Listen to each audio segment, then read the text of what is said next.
विरोधी पक्षनेत्याचा प्रस्ताव आणि सत्ताधारी पक्षाचे दोन्ही प्रस्ताव एकत्र करून त्यावर ही चर्चा सुरू आहे. काय बोलायचं आपल्याला?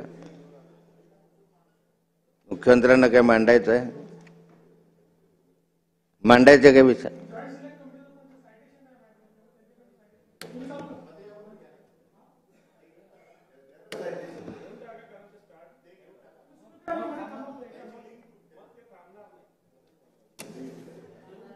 कायदा सुव्यवस्थेच्या संदर्भामध्ये आणि राज्यामधल्या एकंदरीत साऱ्याच्या साऱ्या विभागांची चर्चा आज या दोन्ही प्रस्तावांमध्ये दिसते.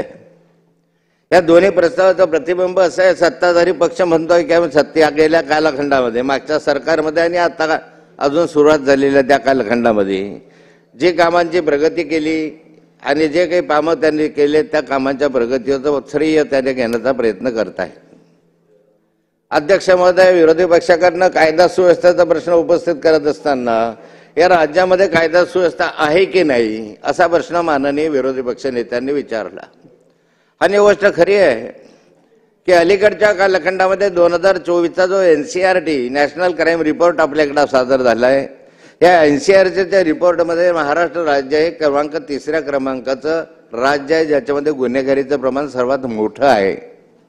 उत्तर प्रदेश, केरळ नंतर महाराष्ट्राचा नंबर ह्याच्यामध्ये लागतो. सर्वाधिक गुन्हेगारी दर असलेलं राज्य म्हणून महाराष्ट्र हे 3ऱ्या क्रमांकावर आहे. ज्यावेळेस आम्ही पहिल्या क्रमांकावर तसं म्हणून आपण सांगतो त्यावेळेस याच्यामध्ये आमचा 3रा क्रमांक आहे. मोठ्या अभिमानानं सांगायला हरकत नाही माननीय मुख्यमंत्री महोदय. कायदा सुव्यवस्था बिघडली आहे. गावागावापर्यंत अन्याय व्हायला लागले, अत्याचार व्हायला लागलेले आहे. शहराचे शहर बिघडले.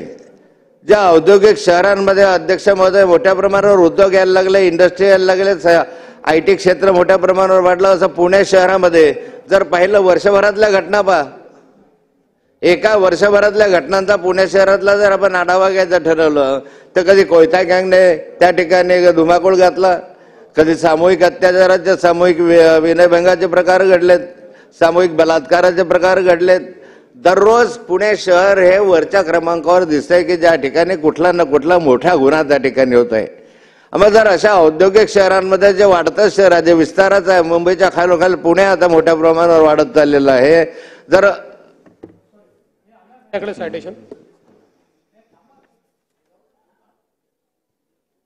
माननीय सभापती महोदय, सन 2024चे विधानसभा विधेयक क्रमांक 33 महाराष्ट्र विशेष जनसुरक्षा विधेयक 2024 विधानसभेने विधान परिषदेची सहमती घेऊन दोन्ही सभागृहांच्या 21 सदस्यांच्या संयुक्त समितीकडे त्यावरील प्रतिवृत्त पुढील अधिवेशनाच्या अखेरपर्यंत सादर करण्याचा अनुदेश देऊन विचारार्थ पाठविण्यात यावे असा मी आपल्या अनुमतीने प्रस्ताव मांडतो. प्रस्ताव असा आहे की सन 2024चे विधानसभा विधेयक क्रमांक 33 महाराष्ट्र विशेष जनसुरक्षा विधेयक 2024 विधान परिषदेची सहमती घेऊन दोन्ही सभागृहाच्या 21 सदस्यांच्या संयुक्त समितीकडे त्यावरील प्रतिवृत्त पुढील अधिवेशनाच्या अखेरपर्यंत सादर करण्याचे अनुदेश देऊन विचारार्थ पाठविण्यात यावे. प्रश्न असा आहे की सन 2024चे विधानसभा विधेयक क्रमांक 33 महाराष्ट्र विशेष जनसुरक्षा विधेयक 2024 विधान परिषदेची सहमती घेऊन दोन्ही सभागृहाच्या 21 सदस्याच्या संयुक्त समितीकडे त्यावरील प्रतिवृत्त पुढील अधिवेशनाच्या अखेरपर्यंत सादर करण्याचा अनुदेश देऊन विचारार्थ पाठविण्यात यावे. काय? अनुकूल असतील त्यांनी होय म्हणावे, प्रतिकूल असतील त्यांनी नाही म्हणावे. होयचे बहुमत, होयचे बहुमत. विधान परिषदेची सहमती घेऊन हे विधेयक दोन्ही सभागृहाच्या संयुक्त समितीकडे विचारार्थ पाठविण्यात यावे. हा प्रस्ताव संमत झाला. खडसे साहेब. तर पुण्यासारखं शहर जे शहर विस्तारत आहे, वाढत आहे, या पुणे शहरामध्ये लक्षांतत आहे आणि एवढ्या मोठ्या गुन्हेगारी वाढत, एवढ्या मोठ्या प्रमाणात गुन्हेगारी वाढत असल्यामुळे पुणे शहरामध्ये काही नव्यानं प्रोजेक्ट येतील की नाही अशी भीती आता निर्माण झालेली आहे. मग या संदर्भामध्ये वारंवार ह्या अशा घटना घडत असताना पोलीस प्रशासनाच्या माध्यमातून पुणे असेल, पिंपरी चिंचवड असेल, या ठिकाणच्या अधिकाऱ्यांवर काय कारवाई केली, या ठिकाणी काय प्रतिबंधात्मक कारवाई आपण केलेली आहे. मुंबई शहर आज एक दहशतीच्या वातावरणाखाली आहे. अलीकडच्या कालखंडामध्ये मुंबई शहरामध्ये मोठ्या प्रमाणावर आपण पाहतो की आता आपले माननीय माजी मंत्री बाबा सिद्दीकी यांची दिवसाढवळ्या हत्या झाली. अशाच प्रकारच्या हत्या होण्याचे प्रकार आपल्याला पाहत असताना आता परभणीचा प्रकार घडलेला असेल, मराठवाड्यामधले जे प्रकार घडत आहेत या राज्याला शोभेचे नाही आहेत. एखाद्या मागासवर्गीय व्यक्तीला अशा स्वरूपाचे अमानुष वातावरण आपला मारहाण त्या ठिकाणी होतो आणि मृत्यू होतो, हे राज्यासाठी संयुक्तिक नाही आहे. राज्यभरामध्ये पाहिलं तर मटका, जुगार, दारू यांचं थैमान घातलेलं आहे. गल्लोगल्लीपर्यंत हे वाढलेलं आहे. कुणाच्या आशीर्वादानं होत आहे? कोण याला मदत करत आहे? हे बंद करण्याचं हिंमत या सरकारमध्ये आहे का? मग अध्यक्ष महोदय, आज तरुणांना बेरोजगार करणं आणि तरुणांना व्यसनाधीन करण्याचं काम या सरकारच्या माध्यमातून आज होत आहे. आणि या माध्यमातून अध्यक्ष, मी उदाहरणं देऊ इच्छितो की आता गुन्हेगारी निवड मुंबई पुण्यापर्यंत राहिली नाही, ते जळगाव शहरापर्यंत आली, ते आमच्या मुक्ताईनगर शहरापर्यंत आली. आणि मुक्ताईनगर शहराने कधी आयुष्यामध्ये अनुभवले नसले असे प्रकार आम्ही अलीकडे जळगाव जिल्ह्यातल्या मुक्ताईनगर शहरामध्ये अनुभवलंय. अध्यक्ष महोदय, कालचे प्रकार आमच्याकडे त्या ठिकाणी एक खत्री गल्ली आहे ज्याच्यामध्ये मटका मोठ्या प्रमाणावर लावला जातो. त्या शहरामधल्या त्या गावाला खत्री गल्ली असं त्या ठिकाणी नाव आहे. काल त्या ठिकाणी अध्यक्ष महोदय एक मनोज तळवले म्हणून आपला मटक्यावाला होता का कशा व्यापारी होता, त्या व्यापाऱ्यावर गोळ्या घालून त्याला मारण्याचा प्रयत्न केला. कशासाठी केला तर त्या मटका गल्लीमध्ये जो मटक्याचा व्यवसाय चालतो त्याच्यामधून खंडणी मागण्याचे प्रकार वाढले. आता खंडणी मुंबईपुरती मर्यादित राहिले नाही, आता प्रोटेक्शन मनी मुंबईपुरता मर्यादित राहिलेलं नाही, आता खंडणी खालच्या स्तरावर मागायला लागली. आणि अशा स्वरूपामध्ये अध्यक्ष महोदय, हा ठिकाणी मुक्ताईनगर येथे सट्टा व्यवसाय केला, सशस्त्र दरोडा चाकूसह बंदुकीनं हल्ला करीत लाखो रुपयाची लूट केली. त्यात 3 जण जखमी झाले. त्यात एकाला गोळी लागल्याने गंभीर जखमी असून त्याला छत्रपती संभाजीनगर इथे उपचारासाठी नेण्यात आले. ही घटना गुरुवारी रात्री घडली. परवा गुन्ह्याची नोंद करण्यात आली. या भरवस्तीत असलेल्या परिवर्तन चौकात सट्टा, मटका, खत्री गल्ली असलेल्या भागात एक व्यवसाय करणारे रमेश खेवलकर यांचा मुलगा मंगेश खेवलकर व महेश असे तिघे एका परिवारातले आपले दुकान बंद करण्याच्या तयारीत असताना अचानक ते 4 ते 5 लोक बुलेट गाडीवर आले. त्यांनी रमेश खेवलकर व त्यांना 2 मुलांना चाकू व बंदुकीचा धाक दाखवत पैशाची मागणी केली. त्यांनी पैसे न दिल्यामुळे सिनेस्टाईल रमेश खेवलकर व त्याच्या मुलांवर चाकूने वार केले. तर त्याचा मोठा मुलगा मंगेश खेवलकर याच्यावर गोळी झाडली. त्यात तो गंभीर जखमी झाला असून त्याला औरंगाबाद छत्रपती संभाजीनगर येथे उपचारासाठी हलवण्यात आले. ऑपरेशन करून गोळी काढण्यात आल्याचे कळते. अध्यक्ष महोदय, गोळीबाराच्या घटना आता ग्रामीण भागामध्ये व्हायला लागल्या. त्या घटनेची चौकशी केली पाहिजे. कोण याच्या पाठीमागे पाहिलं पाहिजे. या जिल्ह्यामधल्या DSPC मी अनेक वेळा चर्चा केली, अनेक वेळा त्या ठिकाणी यांचे फोटो पाठवले, पण SP साहेबांनी या संदर्भात कुठली नोंद घेतली नाही. मग मटक्याचे अड्डे कुणाच्या आशीर्वादाने चाललेत, अशा सरण्याची चौकशी झाली पाहिजे. आणि अध्यक्ष महोदय, जळगाव शहरामध्ये जे दिवसाढवळ्यात खून झालेत, या खुनांची चौकशी झाली पाहिजे. आरोपी पकडले जात नाही, ही गंभीर बाब आहे. म्हणून अध्यक्ष महोदय, या गुन्ह्यांच्या संदर्भामधले आपली हे केली पाहिजे. परवा दिवशी आमच्या मुक्ताईनगर तालुक्यामध्ये बऱ्हाणपूरच्या बॉर्डरवर 2 कोटी रुपयाचा गुटखा पकडला. आणि हा गुटखानेवर 2 कोटीचा त्यावेळेस पकडला असं नाही, तर त्याच्या आधीच्या कालखंडामध्ये मोठ्या प्रमाणावर गुटखा पकडल्याचे हे झालेले आहेत. मोठ्या प्रमाणावर वाळू माफिया वाढला या राज्यामध्ये. वाळू माफियामध्ये गुंडांचे हल्ले होतात. आणि याच वाळू माफियाचा परिणाम म्हणजे आमच्या धरणगाव तालुक्यात परवा दिवशी गुलाबराव पाटलांच्या गावामध्ये, म्हणजे त्यांच्या तालुक्यामध्ये एका ठिकाणी अध्यक्ष महोदय, वाळू पकडण्यासाठी आमचे तलाठी गेले असताना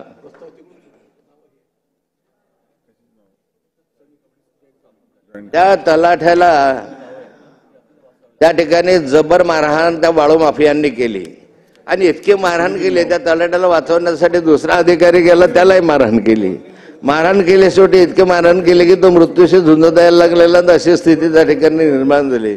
आणि हा पहिला प्रकार नाही आहे, त्याच्यामुळे हा वाळू अभियानचा पहिला प्रकार नाही. अशा प्रकार त्या ठिकाणी वारंवार घडलेत.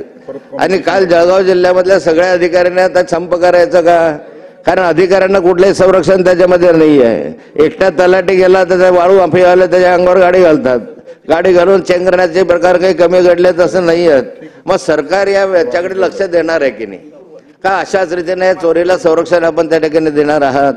मुक्ताईनगर तालुक्यामध्ये वाळू बंद करावे म्हणून जिल्हाधिकाऱ्यांना अनेक वेळा मी प्रश्न केला की वाळू माफिया हे मारहाण करतात, तलाठ्यांना सर्कलला मारहाण करतात, नागरिकांना मारहाण करतात. मागच्या वर्षी त्या ट्रकखाली मोठ्या प्रमाणावर अध्यक्ष महोदय 2 माणसं चिरडले गेले आणि त्याच्या खाली मृत्यू झाला.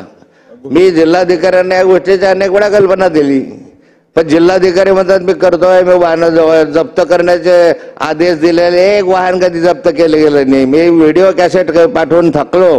काहीतरी करा. याचे सारे संबंध जे आहेत ते त्या अधिकाऱ्यांचे, पदाधिकाऱ्यांचे जिल्हाधिकाऱ्यांपर्यंत पोहोचलेले आहे. नाहीतर अशा संदर्भातली कारवाई होणं हे तर सरकारचा रेव्हन्यू वाचवायचं. याच्यामधनं हा मोठ्या प्रमाणावर जो रेव्हन्यू जातो वाया, तो वाचवायला जातो. चोऱ्या जर सरकारने थांबवल्या नसतील, थांबवल्या जात नसतील चोऱ्या, तर सरकारने मोकळं करून टाकावं. हे वाळूचं धोरण बदलावण्याची आवश्यकता आहे की तुम्ही मोकळं करा. नाही तर वाळूच्या चोऱ्या अशाच वाढत जातील, अशाच माणसं भरत जातील. जिल्हाधिकारी कारवाई करणार नाही, तहसीलदार कारवाई करणार नाही.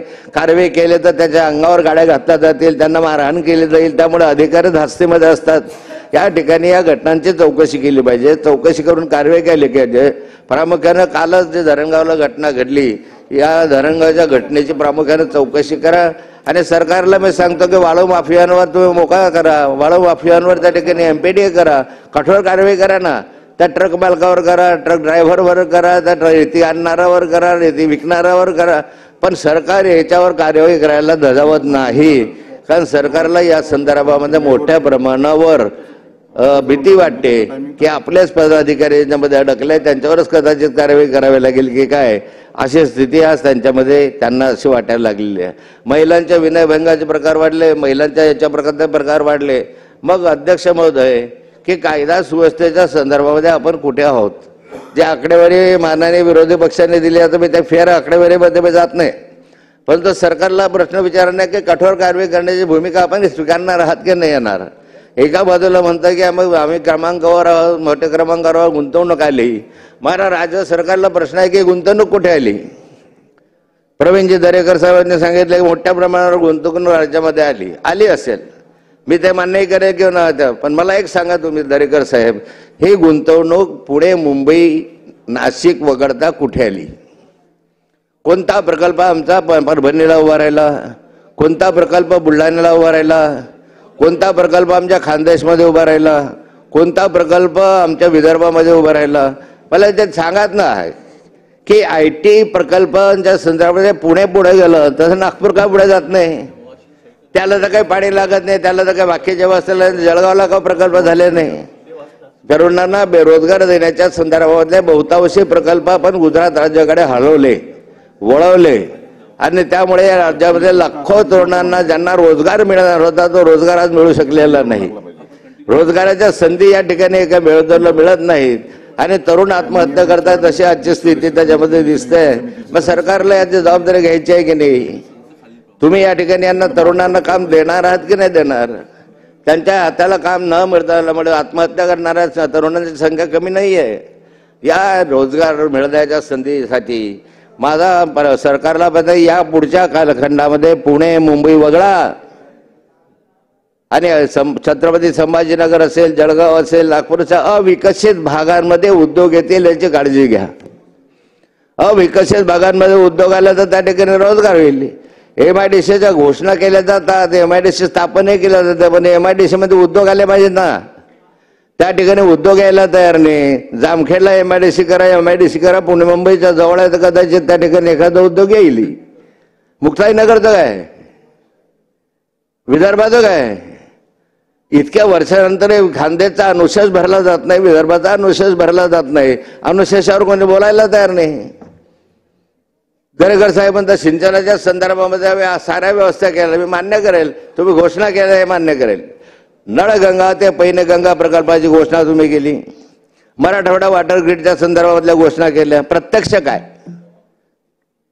प्रत्यक्ष नळगंगा ते वैनगंगा प्रकल्प, वैनगंगा, नळगंगा आणि पैनगंगा या प्रकल्पाच्या संदर्भामध्ये सर्वेक्षणला तरी पैसे आहेत का?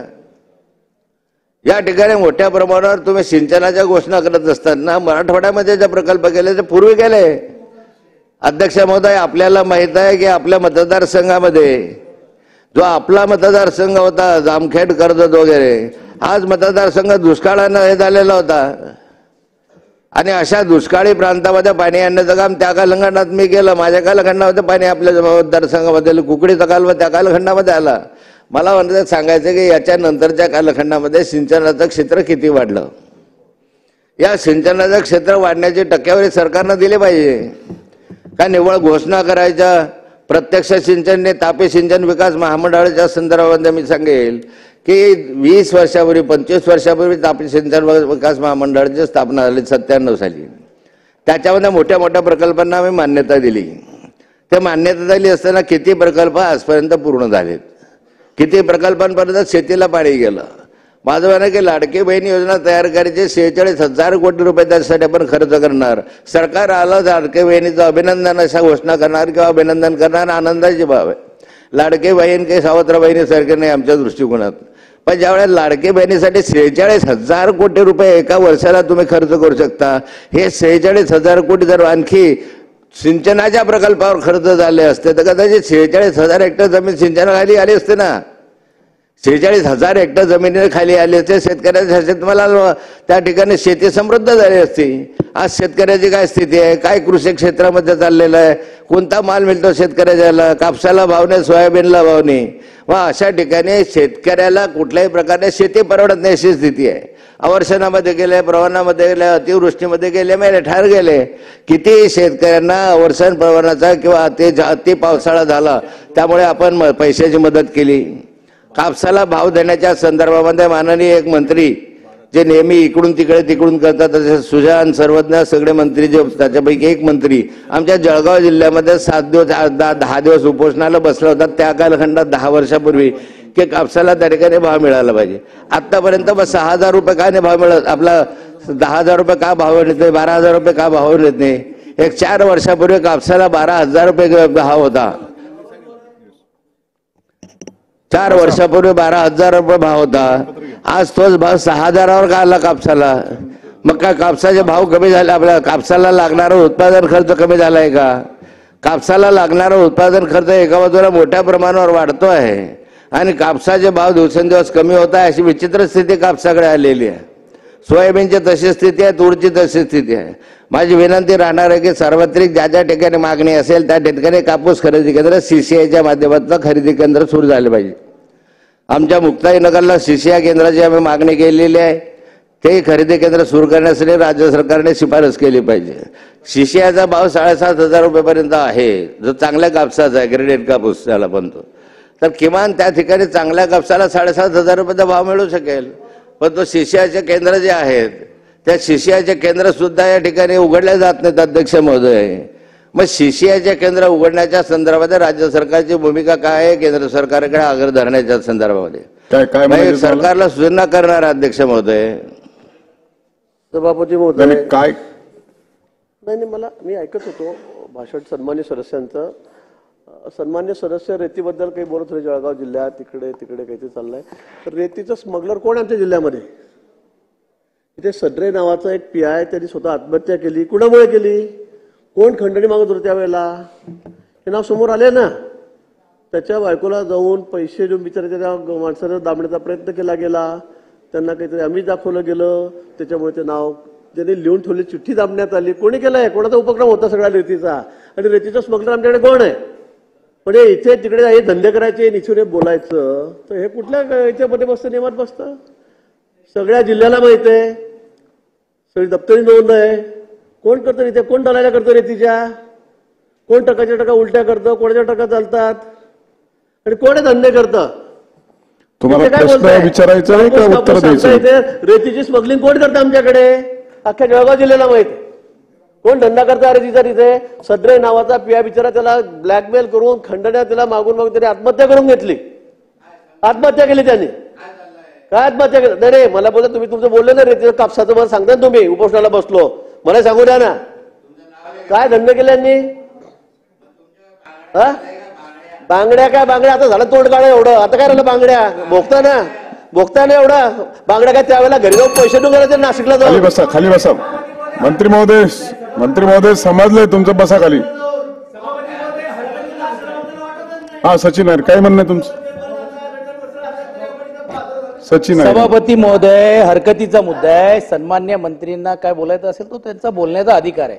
पण सन्मान्य सदस्य बोलताना तर मला माहिती पाहिजे पॉइंट ऑफ प्रोसिजर कुठच्या ह्याच्यात बोलतायत ते. रिप्लाय सुरू झालाय का नाही. जर आपल्याबद्दल बोललं असेल ते अयोग्य आहे.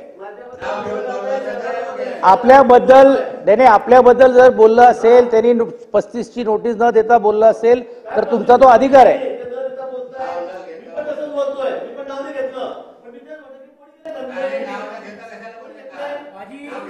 बसा मंत्री महोदय खाली बसा. खडसे साहेब बोला पुढे सुरू करा.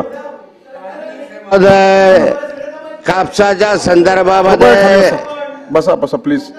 कापसाला भाव देण्याच्या वाळूच्या संदर्भामध्ये मी बोललो. अध्यक्ष महोदय वाळूच्या संदर्भामध्ये वाळू माफिया संपूर्ण महाराष्ट्रभर इतिहासातलं नाही आहे. आणि जळगाव जिल्ह्यामध्ये ज्या वाळू माफियांचं काल प्रकरण घडलं वाळू माफियांच्या प्रकरण जे घडता आहेत प्रकरण कुणाचा हात आहे. सरकार 5 वर्ष झाले तुमचं होतं. सरकार वाळू माफियांवर का कारवाई करत नाही. का बांगड्या घातल्या का सरकारने वाळू माफियांच्या संदर्भात तुम्ही काय बांगड्या घातल्यात का कारवाई करता येत नाही कलेक्टरला तुम्हाला. आणि अध्यक्ष महोदय कापसाला का भाव देता येत नाही. ज्यावेळेस मोठ्या घोषणा करतात तर कापसाला का सरकारला भाव देता येत नाही. आज कापसासाठी शेतकरी मरायला लागलेला आहे. आणि याने केलं परवा दिवशी तुम्ही आरोप केला आपण या प्रस्ताव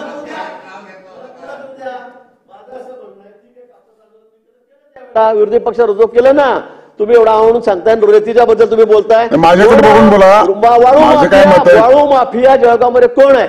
सद्रे नावाच्या पियाने आत्महत्या केली सुसाईड केली कुणामुळे केली कोण. चर्चेच्या अनुषंगाने प्रश्न उपस्थित करा. मला असं वाटतं राज्याच्या किती खोटं बोलायचं चाललं काय बरोबर चाललंय.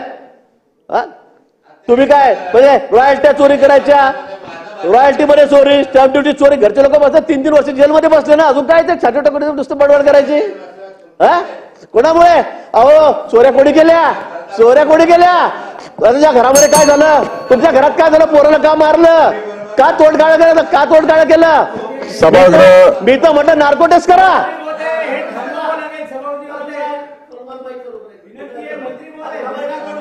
माईक सगळे बंद करा.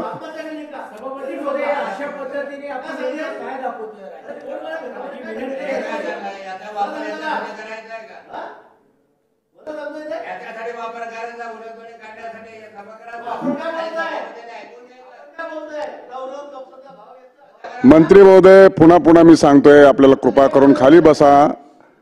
चर्चेच्या अनुषंगाने प्रश्न उपस्थित करत असताना आपल्याला ज्यावेळेस सरकारच्या वतीने उत्तर द्यायचं त्यावेळेस प्रत्येक प्रश्नाला आपल्याला उत्तर देता येईल. परंतु एकदा दोनदा तीनदा जर सांगण्यात आलं तर मला असं वाटतं की आपण कुठंतरी थांबण्याची याच्यामध्ये आवश्यकता आहे. अदरवाईज त्याच्यात एकदमच पर्सनली घेतलं तर सगळ्या सभागृहाचं ॲटमॉस्फिअर हे बिघडतं आहे. आणि म्हणून त्यांना मी खडसे साहेबांना देखील सांगेल की त्यांनी जे काय मुद्द्याला अनुसरून जे चर्चा करता येतं त्याला काही अडचण नाही. आपण वरिष्ठ आणि ज्येष्ठ आहात परंतु वैयक्तिकरित्या एकामेकावरती बोलण्याचं हे डेकोरम आणि प्लॅटफॉर्म नाहीये. कृपा करून आपण या अंतिम आठवड्याच्या प्रस्तावाच्या अनुषंगाने सत्ताधारी आणि विरोधी पक्षाच्या प्रस्तावावर चर्चा असताना आपण जे मध्यंतरीच विषय उपस्थित करून खरं तर या प्रस्तावाला सगळ्या महाराष्ट्राचं लक्ष लागलेलं आहे आणि निश्चितच सरकारच्या माध्यमातून लोकांना अपेक्षा आहेत आणि म्हणून या अपेक्षा पूर्ण करण्याच्या दृष्टिकोनातून आपण प्रस्तावाच्या अनुषंगिक आपलं मत व्यक्त करावं. माझं भाषण हे सर्वत्र चालू होतं. माझं भाषण मी शांततेने करत होतो. कुणाच्या बुडाला आग लागायची काय कारणच नव्हतं त्याच्यामध्ये. अध्यक्ष महोदय, कापसाच्या संदर्भामध्ये माझा विषय सरकारला मी अजून विषय विचारतो की कापसाला या ठिकाणी भाव नाही आहे. मग सरकारमधलेच मी म्हटलं की तुम्ही उपोषण केलं, विरोधी पक्षनेते असताना आनंदाची गोष्ट आहे ना. मीच तुमचं उपोषण सोडलं मुंडे साहेबांना बोलून. तुमचे माझे पायच धरत होते, माझ्या पाय धरत होते, माझं उपोषण सोडवा, माझं उपोषण सोडवा. 10 दिवस झालं कोणी येत नाही, कोणी विचारायला तयार नाही. मुंडे साहेबांना उपोषण सुटलं, जाऊ दे, तो विषय संपला आता एका दिवशी. आणि दुसऱ्या दृष्टीने सांगतोय तुम्हाला एवढे जर आरोप करायचे आहे, मी तुम्हाला जर आरोप या ठिकाणी करायचे, सरकार तुमचं आहे, सरकारच्या मधलं तुम्ही म्हटलं सीबीआय कडून चौकशी करा, आणखी कुणाकडून चौकशी करा. नाथाभाऊचा काही संबंध असेल तर ते बाहेर येईल. नुसते आरोप करायचे, नुसते खोटे नाटे गुन्हे दाखल करायचे, ईडी सारखा गुन्हा माझ्यावर दाखल करायला तुम्हाला काय आरत्या ओवाळायच्या काय तुमच्या? काय यांच्या आरत्या ओवाळल्या पाहिजे? काय आम्ही गुन्हा केला? नाथाभाऊचा काय संबंध आहे? नाथाभाऊचा काय संबंध होता त्या गोष्टीशी? असेल तर चौकशी करा ना. वाळू माफिया असेल तर तुम्हाला कुणी रोखलं वाळू माफियांना मोकायला? माझी मागणी आहे, माझी या ठिकाणी मागणी केली आहे मी की वाळू माफियांवर मोका दाखल करा, वाळू माफियांवर एमपीए दाखल करा. मागणी करून राहिलं या ठिकाणी, मग करा ना तुम्ही. सभागृहाचं कामकाज थांबवता येत आहे, स्थगित करण्यात येत आहे. उद्या 12 वाजता नियमित बैठक, सभागृहाची नियमित बैठक सुरू होईल. त्या अगोदर 15 मिनिटं फोटो सेशन होईल.